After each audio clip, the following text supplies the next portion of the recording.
Hello everyone, science की इस series में हम आज फिजिक्स का नया चैप्टर स्टार्ट करने जा रहे हैं। टॉपिक का नाम है ग्रेविटेशन। तो सबसे पहले समझते हैं ग्रेविटेशन क्या होता है। ग्रेविटेशन क्या है? ये एक फोर्स है। ग्रेविटेशन क्या है? एक फोर्स है। कैसी फोर्स है? अट्रैक्शन वाली फोर्स है। पूरे यूनिवर्स में अर्थ की बात नहीं कर रहा, पूरे यूनिवर्स की बात करो, कहीं भी चले जाओ, कोई भी दो ऑब्जेक्ट होंगे वो एक दूसरे को अपनी तरफ अट्रैक्ट करेंगे। ये जो अट्रैक्ट कर रहे हैं किस वजह से कर रहे हैं? इनके बीच में एक अट्रैक्शन फोर्स लग रही है। ये जो फोर्स ऑफ अट्रैक्शन है इसी को हमने कहा ग्रेविटेशन। तो ग्रेविटेशन का मतलब आपको समझ आ गया। पूरे यूनिवर्स में कोई भी दो ऑब्जेक्ट हैं एक दूसरे को अपनी तरफ अट्रैक्ट करते हैं, इसी अट्रैक्शन को हम क्या कहते हैं? ग्रेविटेशनल या ग्रेविटेशनल फोर्स कहते हैं। और ये किसने बताया? सर आइजैक न्यूटन ने बताया था, इनके द्वारा बताया गया। फॉर एग्जाम्पल, मान के चलो मेरे पास ये बॉल है और ये है मेरे पास दो ऑब्जेक्ट है मेरे पास। अब यूनिवर्स में है ना, अर्थ में, कई यूनिवर्स कहीं पर भी होंगे, ये दोनों भी एक दूसरे की तरफ एक फोर्स लगा, इनमें भी एक फोर्स ऑफ अट्रैक्शन लग रही है, ग्रेविटेशनल फोर्स इनमें भी लग रही है।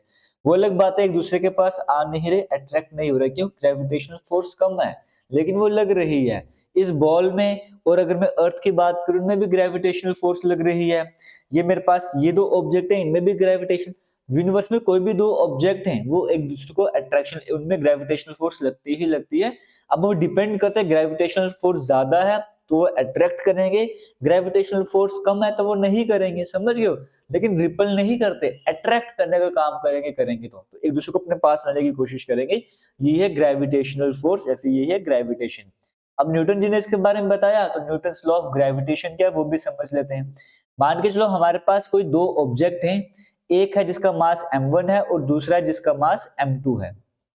इन्होंने कहा जो ग्रेविटेशनल फोर्स होती है, जिसको मैं F से नोट कर रहा हूं, ये डायरेक्टली प्रोपोर्शनल होती है प्रोडक्ट ऑफ द मासेस। यानी कि जो भी दो मैं ऑब्जेक्ट ले रहा हूं, इनके मास को मल्टीप्लाई करो।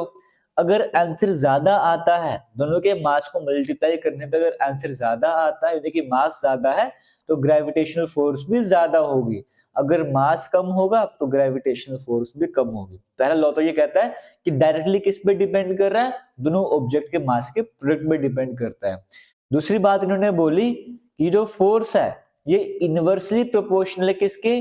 Square of the distance between them. मतलब ये दो ऑब्जेक्ट है, इसका सेंटर ऑफ मास ये है, इन दोनों के बीच जो डिस्टेंस है वो मैं मान के चलता हूँ r है। जो ग्रेविटेशनल फोर्स लग रही है इस r का जब मैं स्क्वायर करूंगा, उसके इनवर्सली प्रोपोर्शनल, मतलब रेडियस डिस्टेंस है, मान के जो दो ऑब्जेक्ट के बीच जो डिस्टेंस है, अगर ये डिस्टेंस ज्यादा होगा तो उसका स्क्वायर भी तो ज्यादा ही होगा ना। अगर डिस्टेंस ज्यादा है तो ग्रेविटेशनल फोर्स कम होगी। मतलब अगर मास ज्यादा है ग्रेविटेशनल फोर्स ज्यादा, अगर डिस्टेंस ज्यादा है तो ग्रेविटेशनल फोर्स कम हो जाएगी। जब मैं इन दोनों को कंबाइन करता हूं तो मेरे पास क्या इक्वेशन बनती है? Gravitational force is proportional to m1 into m2 upon r square. जब हमें कैलकुलेशन करें तो प्रोपोर्शनलिटी के साइन को हटाना पड़ता है, तो प्रोपोर्शनलिटी के साइन को हटा के हम यहाँ पर लगा देते हैं जी, जिसे कहते हैं यूनिवर्सल ग्रेविटेशनल कांस्टेंट। ये हमारे पास तो यूनिवर्सल ग्रेविटेशनल कांस्टेंट। देखो ये हमारे पास एक तरफ आप देखोगे अर्थ है और ये मून है। ये मून अर्थ के चारों तरफ चक्कर लगा रहा है, क्यों? ग्रेविटेशनल फोर्स लग रही है, अर्थ का मास ज्यादा है, वो मून को अपनी तरफ अट्रैक्ट कर रहा है। अब वो अलग बात है, एक दूसरे से टकराते नहीं है, लेकिन अर्थ अपनी तरफ उसको अट्रैक्ट करे तभी इस तरह का मोशन वो मून कर पा रहा है। तो अर्थ और मून के बीच में भी ग्रेविटेशनल फोर्स लग रही है। दूसरी तरफ आप देखोगे, जो अर्थ को जब सन से कंपैरिजन करते हो, तो सन अपनी जगह पर है लेकिन अर्थ इसके चारों तरफ चक्कर लगा रहा है। मून अर्थ के चक्कर लगा रहा था और अर्थ सन के चक्कर लगा रहा है। सन का मास ज्यादा तो सन अर्थ को अपनी तरफ अट्रैक्ट कर रहा है। लेकिन कोई भी दो ऑब्जेक्ट में ग्रेविटेशनल फोर्स तो लगती है। अगर मास दोनों का ज्यादा होगा तो ग्रेविटेशनल फोर्स ज्यादा होगी, अगर रेडियस ज्यादा होगा, डिस्टेंस कम होगा ऑब्जेक्ट के बीच का, तो ग्रेविटेशनल फोर्स कम होती जाएगी। तो ये जी आपको जो देखने को मिलता है, नेट आपको ग्रेविटेशनल फोर्स कैसे निकलती है पूरा फॉर्मूला कैलकुलेट करना पड़ता है। सभी वैल्यूज को सब्स्टिट्यूट करने के बाद आपको एक नेट आंसर आता है। और उस टाइम पे अगर फोर्स ज्यादा आगे, इसका मतलब ऑब्जेक्ट एक दूसरे को अट्रैक्ट करेंगे ही करेंगे। अब हमारे पास जो जी है इसको बोलते हैं यूनिवर्सल ग्रेविटेशनल कांस्टेंट।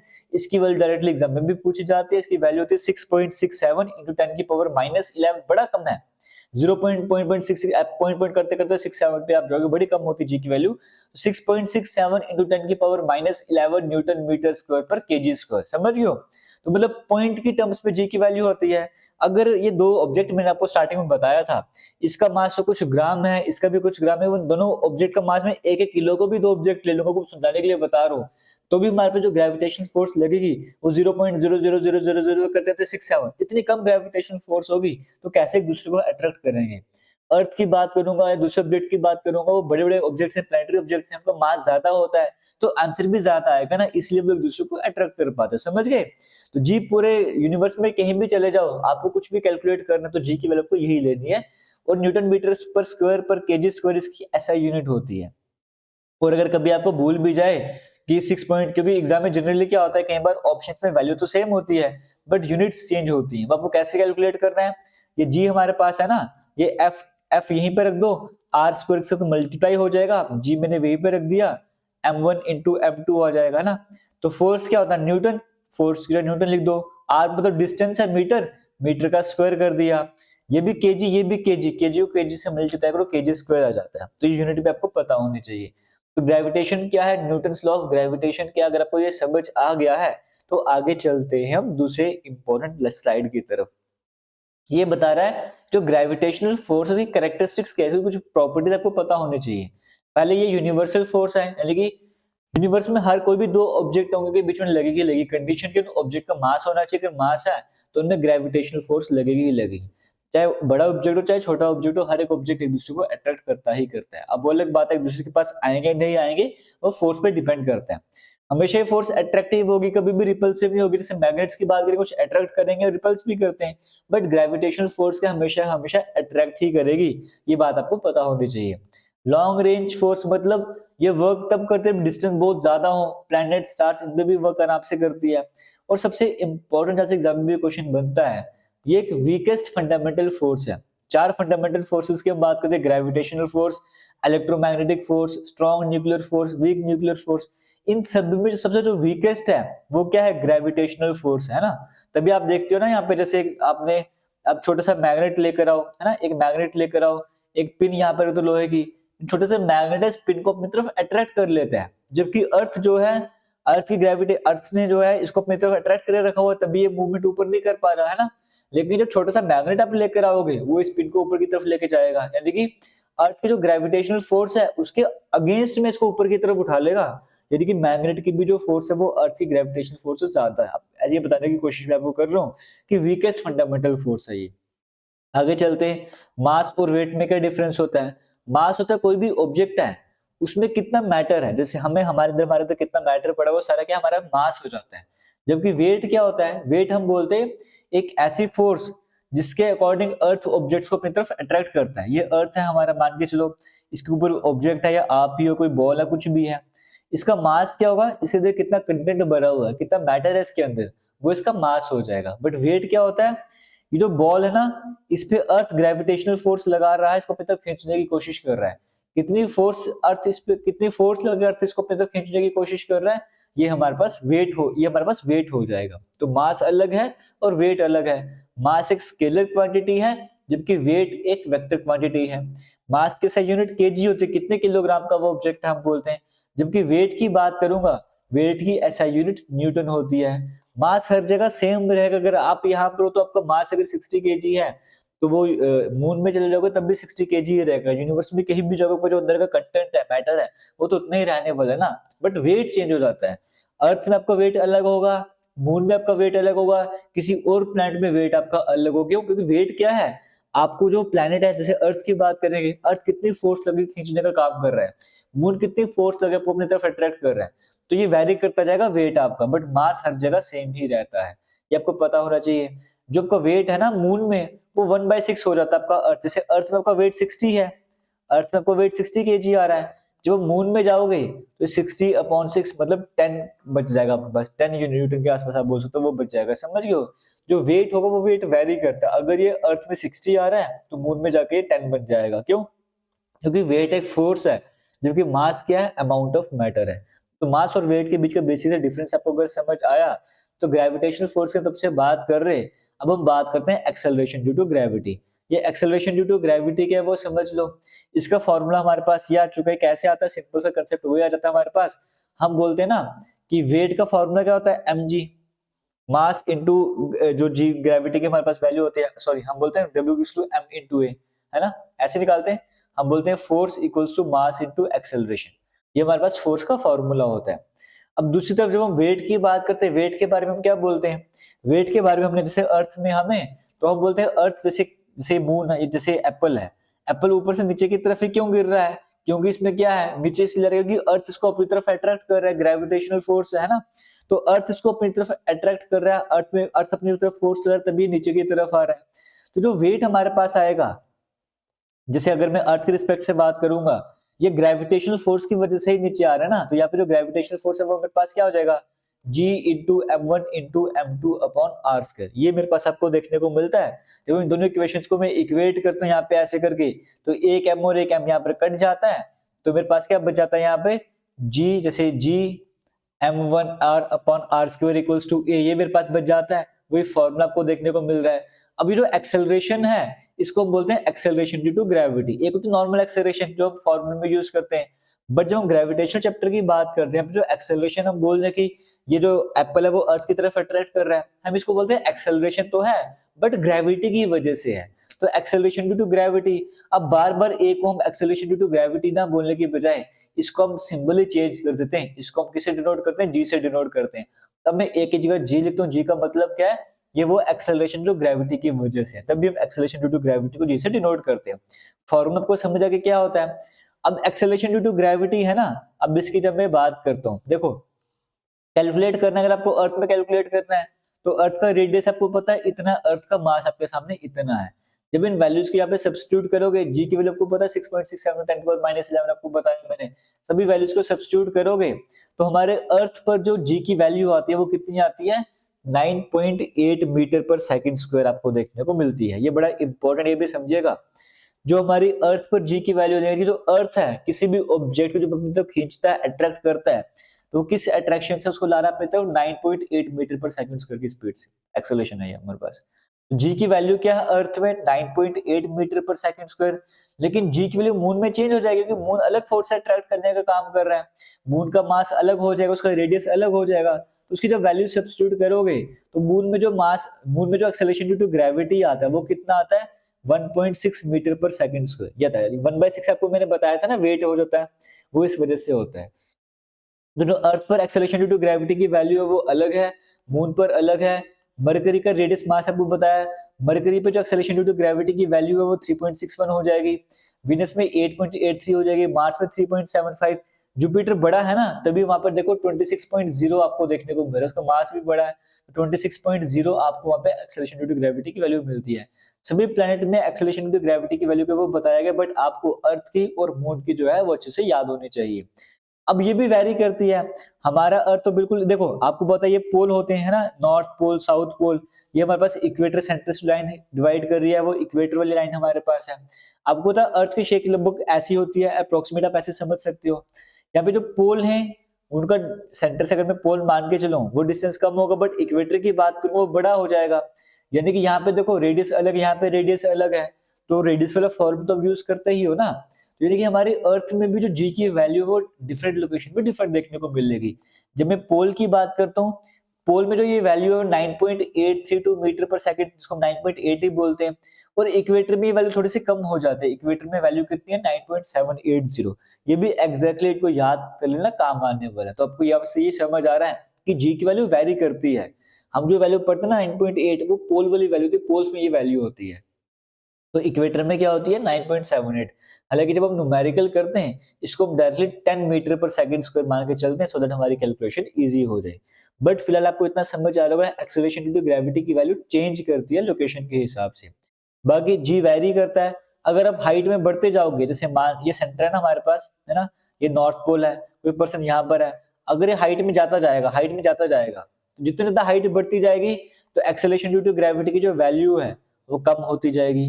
डेप्थ में भी आप आते जाओगे तो जी की वैल्यू जो कम होती जाएगी। मैक्सिमम वैल्यू कहां पर होगी, लैटिट्यूड सी होते हैं, लॉन्गिट्यूड सी हो जाएंगे, है ना, तो पोल में जो वैल्यू मैक्सिमम देखने को मिलती है और यहाँ पर भी डिस्टेंस ज्यादा होता है, दूरी की वजह से वैल्यू कम होती जाती है। तो जो इक्वेटर है, इक्वेटर में मिनिमम होती है, और सेंटर में, क्योंकि सेंटर में फॉर्मूला कैलकुलेट करने का क्या है, देखो नीचे जी तो लगाना ही पड़ता है ना, रेडियस आपको करना ही पड़ता है, जब रेडियस जीरो हो जाएगा तो जी की वैल्यू पूरी जीरो हो जाएगी। तो कुछ इंपॉर्टेंट पॉइंट डायरेक्टली याद कर लो, जैसे जैसे हाइट में बढ़ते जाओगे जी की वैल्यू कम होगी, डेप्थ में आओगे जी की वैल्यू कम होगी, पोल्स में मैक्सिमम होगी, इक्वेटर में, इधर इक्वेटर में मिनिमम होगी, सेंटर में 0 हो जाएगी। डायरेक्टली एग्जाम में क्वेश्चन बनते हैं, ये आपको वेरिएशन के बारे में पता होना चाहिए। बाकी समझते हैं फ्री फॉल के बारे में। देखो फ्री फॉल क्या है, इससे पहले बेसिक से कंसेप्ट होता था। एरिस्टोटल का मानना क्या था कि जितने भी हैवी ऑब्जेक्ट्स हैं वो लाइटर के कंपैरिजन में जल्दी गिर जाते हैं। फॉर एग्जांपल जैसे मेरे पास एक बॉल है और ये मेरे पास एक एयरपोर्ट का वो बड़ा बॉक्स पड़ा हुआ, ठीक है। अब इसका वेट ज्यादा है, मास ज्यादा, इसका मास कम है। या फिर एक काम करूंगा मैं, इसी तरह ये ले लेता हूँ, इसका मास ज्यादा, इसका मास कम है। तो एरिस्टोटल का ये मानना था ये ऑब्जेक्ट हैवियर है, जब मैं इनको नीचे गिराऊंगा तो ये जो हैवी ऑब्जेक्ट है वो जल्दी गिरेगा, जबकि ये जो बॉल मेरे पास है स्लो स्लो मोशन में नीचे गिरेगी, ये लेट गिरेगी। ये ऐसा माना एरिस्टोटल का था और एक तरह से सही भी लगता था कि हजारों साल तक सभी इस बात को सही मानते रहे। लेकिन गैलीलियो का जो है एक्सपेरिमेंट है, जैसे एक फेमस एक्सपेरिमेंट था लीडिंग टॉवर ऑफ पिज़ा वाला, इस एक्सपेरिमेंट से प्रूफ करने की कोशिश करी कि ऐसा नहीं है, जब भी अर्थ की तरफ कोई भी ऑब्जेक्ट गिरेगा तो सेम टाइम पे गिरेगा। फॉर एग्जांपल जैसे ये मेरे पास बॉल है, ये मेरे पास एक जैसे दूसरी बॉल बॉल ले लूंगा जिसका हाइट ज्यादा होगी या फिर जिसका मास ज्यादा होगा, इनको जब मैं छोड़ूंगा ना, आप एक्सपेरिमेंट करके भी देख लो, ये एक साथ जमीन पे आके गिरेंगे। उसका रीजन क्या है, इनमें जो जी लग रहा है वो 9.81 मतलब मीटर पर सेकंड स्क्वायर लग रहा है, same acceleration due to gravity की वजह से नीचे गिरते हैं। समझ गए हो। अब कंडीशन क्या होती है, जब मैं यहाँ पर एक सिंपल सा पेज ले लेता हूँ, अभी पेज तो मेरे पास है नहीं, मान के चलो एक पेज, अगर जैसे मान के पेज में आपके साथ, एक सेकंड रुक जाओ, अगर मेरे पास कोई पेज आता है यहाँ पे तो चलिए जी, ये बड़ा पेज है, लेकिन चलो छोड़ो, एक अगर मैं पेज लेकर चलूंगा ना, पेज की वजह से क्या होगा, वो पेज का एरिया बड़ा होगा, और एक मैं बॉल लेके चलूंगा, जब इन दोनों को मैं नीचे गिराऊंगा ना तो बॉल जल्दी नीचे गिर जाएगी, पेज जो नीचे गिरने में टाइम लगाएगा। अब उसका रीजन ये क्या होता है, जैसे पेज मान के चलो, इसका जो एरिया है ना वो ज्यादा है, समझ लो। अब नीचे हवा के पार्टिकल्स, एयर के पार्टिकल्स भी तो हैं, वो भी इसको रोकने का काम कर रहे हैं, वो भी इसमें फोर्स लगा रहे हैं, जिसकी वजह से वो मैक्सिमम एरिया पे फोर्स लगा पा रहे हैं। अगर वो मैक्सिमम एरिया में फोर्स लगा रहे हैं तो उसको नीचे आने में थोड़ा सा टाइम लगेगा, ये रीजन होता है। जबकि आप उसी पेज को ना, जैसे हैवियर ऑब्जेक्ट एक नोटबुक ले लेना, उस नोटबुक के ऊपर आप उस पेज को रख के देखना, नीचे गिराना, एक साथ नीचे गिरेंगे। क्यों? क्योंकि अब आपने नीचे नोटबुक रखी, वो हैवियर है ना, तो वो हैवी, पेज हल्का है, लेकिन फिर भी एक साथ क्यों गिर रहे हैं, क्योंकि जो फोर्स ऑफ अट्रैक्शन लग रही थी एयर के पार्टिकल्स की, वो बुकनेट को रोक दिया। सिंपल लैंग्वेज में कहने का मतलब ये है कि जब भी ऑब्जेक्ट नीचे की तरफ गिरते हैं वो सेम टाइम पर गिरेंगे। हाँ, अगर सरफेस एरिया वगैरह बढ़ जाएगा तो वो वेरिएशन आपको देखने को मिलता है। तो गैलीलियो ने प्रूव करके बताया था। सिंपल लैंग्वेज में फ्री फॉल के बारे में कोई समझाने जा रहा था। फ्री फॉल क्या होता है, जब भी कोई बॉडी सिर्फ ग्रेविटी के इन्फ्लुएंस पे नीचे गिरती है, कोई और फोर्स उसमें नहीं लग रही है, जैसे ग्रेविटी सिर्फ फोर्स लग रही है, उसमें एयर पार्टिकल्स नहीं आ रहे, रेजिस्टेंस नहीं लग रहा, तो तब हम उसको बोलते हैं फ्री फॉल। ये कंडीशन फ्री फॉल वाली होती है, जो मैं आपको एक्सपेरिमेंट करके बता रहा था, वो वाला फ्री फॉल वाला, कि जब ऑब्जेक्ट नीचे गिर रहे हैं, जैसे दोनों बॉल थे ना, दोनों बॉल को नीचे गिरा रहा था, सरफेस एरिया छोटा, कितने एयर के पार्टिकल्स रोकने का वो काम करेंगे, तो एक साथ नीचे गिरते हैं। हम वहां पर ये मान के चलते हैं कि एयर रेजिस्टेंस है ही नहीं है, तो एक साथ आकर नीचे गिरते हैं। वो यहाँ पे कहा हुआ है, चाहे हैवी ऑब्जेक्ट हो चाहे लाइट ऑब्जेक्ट हो, सभी बॉडीज जो है वो सेम एक्सेलरेशन के साथ जो है वो गिरती है, सेम 9.8 वाले जो आपको मैंने बताया। ये फ्री फॉल के बारे में आपको मैं बता रहा था। अब इक्वेशन ऑफ मोशन है फ्री फॉल वाली, क्योंकि स्टार्टिंग में जब ऑब्जेक्ट यहाँ से नीचे गिरेगा, स्टार्टिंग में वेलोसिटी 0 है, लेकिन एक पर्टिकुलर टाइम के बाद आपको निकालना है उसकी वेलोसिटी कितनी है, फॉर्मूला आपके सामने ये रहा, कितना डिस्टेंस कवर करा उन्होंने, ये फॉर्मूला से निकालते हैं। फाइनल वेलोसिटी, टाइम का, ये सारा कुछ आप कैलकुलेट कर सकते हो फॉर्मूलाज के थ्रू, ये न्यूमेरिकल में पे काम आते हैं। आगे चलते हैं, नेक्स्ट इंपॉर्टेंट कंसेप्ट आता है एस्केप वेलोसिटी का। एस्केप वेलोसिटी क्या है, आपके पास एक एक बॉल है, आपने उसको फेंका ऊपर की तरफ, वो दोबारा नीचे की तरफ गिर के आ जाते हैं। क्यों? क्योंकि जब आपने बॉल को फेंका ना एक हाइट के पहुंचने के बाद, अब उसमें अर्थ अपनी ग्रेविटेशनल फोर्स लगा रहा है, ग्रेविटी का इफेक्ट पड़ रहा है, वो दोबारा ऑब्जेक्ट नीचे की तरफ आ रहा है। लेकिन होता क्या है, रॉकेट की बात करेंगे, रॉकेट है अर्थ की सरफेस से ऊपर जा रहे हैं, अभी बाहर कैसे चले जा रहे हैं, स्पेस में कैसे जा रहे हैं, किसी दूसरे प्लैनेट पे कैसे पहुंचा पा रहे हैं हम इनको, उसका रीजन क्या है, एस्केप वेलोसिटी। क्यों? जैसे मान के चलो अर्थ आपको 9.81 वाली मीटर पर ये हमारे पास एक्सेलरेशन वगैरह लग रही है। अगर आप एक काम करो, जो अर्थ की ग्रेविटेशनल फोर्स है, आप उस ग्रेविटेशनल फोर्स से ज्यादा फोर्स किसी ऑब्जेक्ट पे लगा दोगे तो बाहर निकल जाएगा ना, समझ गए हो। जैसे मेरे पास ये है, मैं इसको होल्ड कर रहा हूँ 5 न्यूटन की फोर्स से, 5 न्यूटन की फोर्स को होल्ड करने का काम कर रहा हूँ। अब इस पे कोई 50 न्यूटन की फोर्स लगा देगा तो मेरे 5 न्यूटन की फोर्स किसी काम नहीं आने वाली। ये एस्केप वेलोसिटी है। एस्केप वेलोसिटी का मतलब होता है कम से कम वो वेलोसिटी जो हमें चाहिए ताकि अर्थ के ग्रेविटेशनल पुल को हम क्रॉस कर सकें। जैसे अर्थ की बात करें, अर्थ में जो ये वैल्यू होती है ना, वो 11.2 किलोमीटर पर सेकंड की होती है। अब कोई भी ऑब्जेक्ट को अर्थ की सरफेस से फेंको, उसकी स्पीड 11.2 किलोमीटर पर सेकंड की है, तो वो अर्थ की ग्रेविटेशनल फोर्स से बाहर चला जाएगा, उसको फिर रोकने वाला कोई नहीं है, वो अनस्टॉपेबल हो जाएगा। इसी टेक्नोलॉजी में तो काम करते हैं। तो एस्केप वेलोसिटी क्या है? मिनिमम वेलोसिटी जो किसी ऑब्जेक्ट को चाहिए सो दैट वो अर्थ की ग्रेविटेशनल फोर्स को क्रॉस करके यहाँ से बाहर जा सके। समझ गए? कैलकुलेट करने का फॉर्मूला आपके सामने स्क्रीन में है।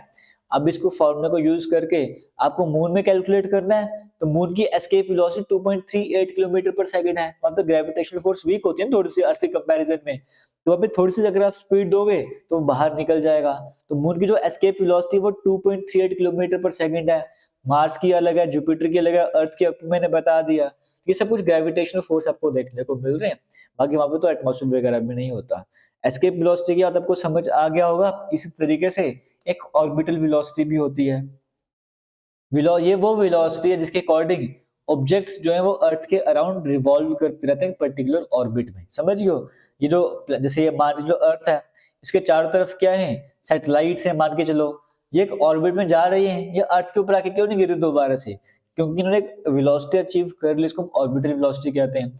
अगर आपको अर्थ के चारों तरफ चक्कर लगाने इस तरीके से, अगर मैं मेरे पास एक मार्कर ये पेन ही है, अगर इसको इस तरह से हॉरिजॉन्टली फेंकूं और मेरी स्पीड अगर फेंकने की 7.9 किलोमीटर पर सेकंड की होगी, ये धरती के चारों तरफ चक्कर लगाता रहेगा, सैटेलाइट की तरह बन जाएगा। समझ गए? यही है ऑर्बिटल वेलोसिटी।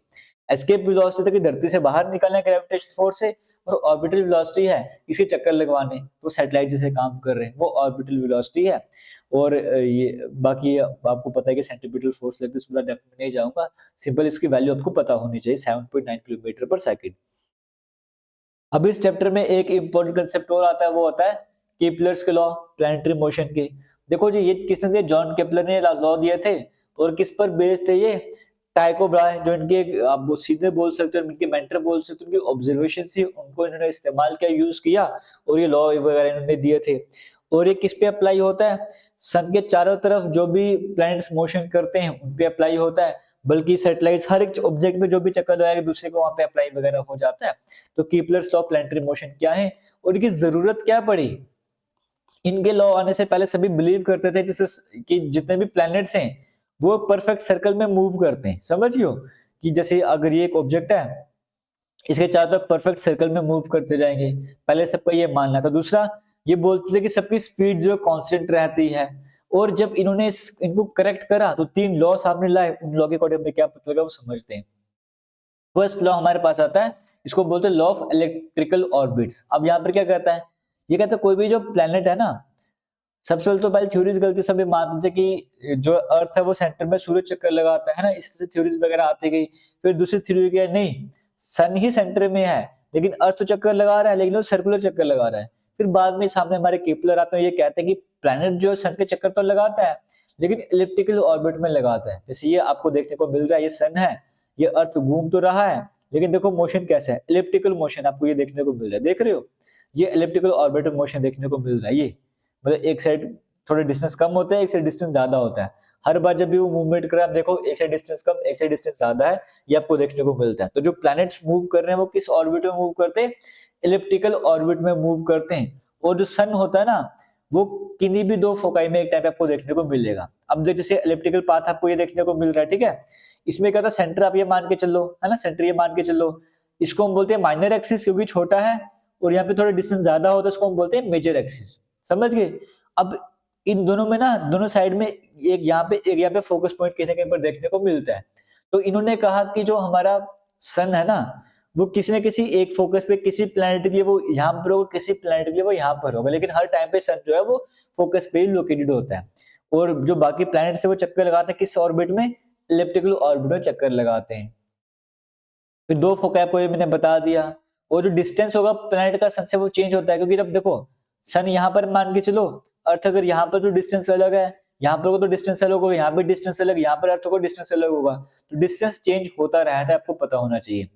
जैसे ये सन है मान के चलो, समझियो, ये सन है, जब सन के अर्थ बिल्कुल पास आ चुका है क्लोजेस्ट पॉइंट आ चुका है उसको बोलते हैं पेरिहेलियन, और जब सन के बिल्कुल दूर पॉइंट है फारदेस्ट साइड में आपको देखने को मिलता है हमारा प्लेनेट अर्थ, इसको बोलते हैं एपिलियन। तो ये दोनों पॉइंट भी आपको पता होने चाहिए। और एसेंट्रिसिटी क्या होता है, बताता है कि इलिप्स कितना स्ट्रेच हो रहा है, इसको कैलकुलेट करने का फॉर्मूला ये होता है। और अर्थ के एसेंट्रिसिटी की बात करेंगे, वो कितनी देखने को मिलती है 0.016। अब जो सन के बिल्कुल पास होता है अर्थ पैरेलल पोजीशन की बात करेंगे, 3 जनवरी को देखने को मिलता है। और एपिलियन जब सन से बिल्कुल दूरी पर होता है अर्थ, वो 4 जुलाई को आपको देखने को मिलता है। वो सब कुछ यहाँ पर आपको देखने को मिल रहा है, ठीक है जी। तो फर्स्ट लॉ सिंपल लैंग्वेज में ये कहता है कि कोई भी जो प्लेनेट है वो सन के जब चक्कर लगा रहा है वो एलिप्टिकल ऑर्बिट पर चक्कर लगाता है, ये बताने की आपको कोशिश कर रहे हैं। तो वो क्लियर हो गया ना कि राउंड राउंड चक्कर नहीं लगाते, एलिप्टिकल ऑर्बिट होता है। दूसरा क्या है, सेकंड लॉ को बोलते हैं लॉ ऑफ इक्वल एरियाज। यहाँ पर ये क्या कहते हैं, जो सन है ना, जैसे जो भी प्लैनेट चक्कर लगा रहा है सन के चारों तरफ, वो इक्वल एरिया कवर करता है इक्वल टाइम में। अगर मान लीजिए पर्टिकुलर टाइम टी है, उसमें इसने इतना एरिया कवर करा 10 मिनट में, तो अगले 10 मिनट में भी उतना एरिया कवर करेगा, अगले 10 मिनट में उतना एरिया कवर करेगा। यानी कि इक्वल इंटरवल में इक्वल एरिया वो कवर करता है। जो भी प्लैनेट की अगर मैं बात करता हूँ, मतलब जब प्लैनेट सन के बिल्कुल पास में होगा, देखो कितने फास्ट जाता है, और जब दूर होगा तो वो आहिस्ते आहिस्ते जाता है। क्यों? क्योंकि इक्वल टाइम में इक्वल एरिया कंपेयर कर रहा है ना। अगर पास है तो टाइम 10 मिनट का, या 10 मिनट में वो क्या करेगा, ज्यादा एरिया कवर कर लेगा। जब दूर है 10 मिनट में वो कम एरिया कवर कर लेगा। तो ये बताने की मैं कोशिश कर रहा हूँ कि प्लैनेट जो सन के पास में ज्यादा तेजी से घूमते हैं और दूरी में जो है वो स्लो मूवमेंट करते हैं। सिंपल सा कंसेप्ट ये है कि इक्वल टाइम में इक्वल एरिया कवर करता है। ये है सेकंड लॉ ऑफ मोशन। इससे हमें क्या पता लगा कि ग्रेविटेशनल फोर्स स्ट्रॉन्ग कब होगी, जब प्लैनेट पास होता है। क्योंकि जब प्लैनेट पास होगा ना, तो अर्थ उस पर ज्यादा फोर्स लगा रहा है, तभी तो फास्ट मूवमेंट कर पा रहा है। तो ग्रेविटेशनल फोर्स ज्यादा कब होती है, जब प्लैनेट हमारे पास पास आपको देखने को मिलता है। और एक इसमें एरियल वेलोसिटी का कंसेप्ट आता है। एरियल वेलोसिटी का मतलब है कि किसी प्लैनेट ने कितना एरिया कवर करा अपॉन टाइम, और ये हमेशा कांस्टेंट रहता है। ये तो लॉस ने बताया, इक्वल एरिया इक्वल टाइम में आपको देखने को मिलता है। तो यहाँ से आपको देखने को मिलता है प्लैनेट की स्पीड चेंज होगी, कहीं पे स्पीड ज्यादा, कहीं पे स्पीड कम होगी, लेकिन एरियल वेलोसिटी हमेशा कॉमन रहेगी, हमेशा यूनिफॉर्म रहेगी, उसमें चेंज नहीं आने वाला। ये सेकंड लॉ। और थर्ड लॉ क्या है, लॉ ऑफ हार्मोनिक्स की बात करेंगे। ये आपको बताता है कि जो टाइम लगाता है ना पूरा चक्कर लगाने में, इसके जब आप स्क्वायर करोगे वो किसके प्रोपोर्शनल होता है, आर क्यूब के। मतलब cube of the semi major axis. ये जो आर आपको देखने को मिल रहा है, क्यूब कर दो, जितना इसका क्यूब करने पे आंसर आएगा उतना ही टाइम लगाएगा। टाइम का स्क्वायर लगता है पूरा चक्कर लगाने में। मतलब टाइम पीरियड हमको बता रहे कितना टाइम लगता है चक्कर लगाने में, ठीक है जी। तो बाकी ये भी सभी प्लैनेट के लिए कांस्टेंट ही देखने को मिलता है। हमारे प्लैनेट का आपको पता है कितना टाइम लगाते हैं। मरकरी को 88 दिन का टाइम लगता है पूरे चक्कर लगाने में, नेपच्यून को 165 टाइम का लगता है, हमें 365 डेज लग जाते हैं। तो ये टाइम पीरियड आपको इस तरह से कैलकुलेट करते हो। बाकी next important concept natural satellite, जो अर्थ के चारों तरफ चक्कर लगाते हैं सैटेलाइट कहते हैं। हमारे अर्थ की नेचुरल सैटेलाइट कौन सी है, मून है। और हम आर्टिफिशियल खुद भी बेचते हैं यहाँ से, उन आर्टिफिशियल के नाम आपको दिए हुए हैं। बाकी अलग तरह के सैटेलाइट और भी होती हैं। एक होती है जियो स्टेशनरी सैटेलाइट। जियो स्टेशनरी सैटेलाइट वो होती हैं जो अर्थ के ऑर्बिट में इस तरह से चक्कर लगा रही है ना। जैसे अर्थ रोटेशन करता है उसी तरह से ये भी रोटेट करती है अर्थ के साथ साथ।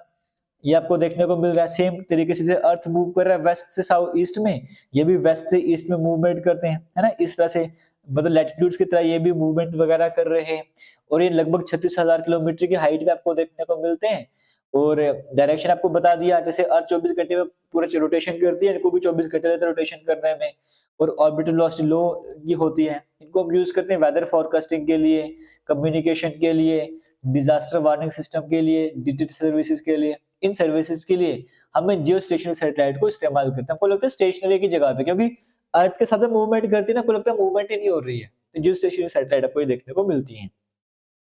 दूसरी पोलर सैटेलाइट होती है जो पोल्स में मूवमेंट कर रही है। आप ये देखो नॉर्थ से साउथ मूवमेंट कर रही है, इनको हम बोलते हैं पोलर सैटेलाइट। ये जियो स्टेशनरी है, और जो ऐसे मूवमेंट करती है वो पोलर सैटेलाइट आपको देखने को मिलती है, समझियो।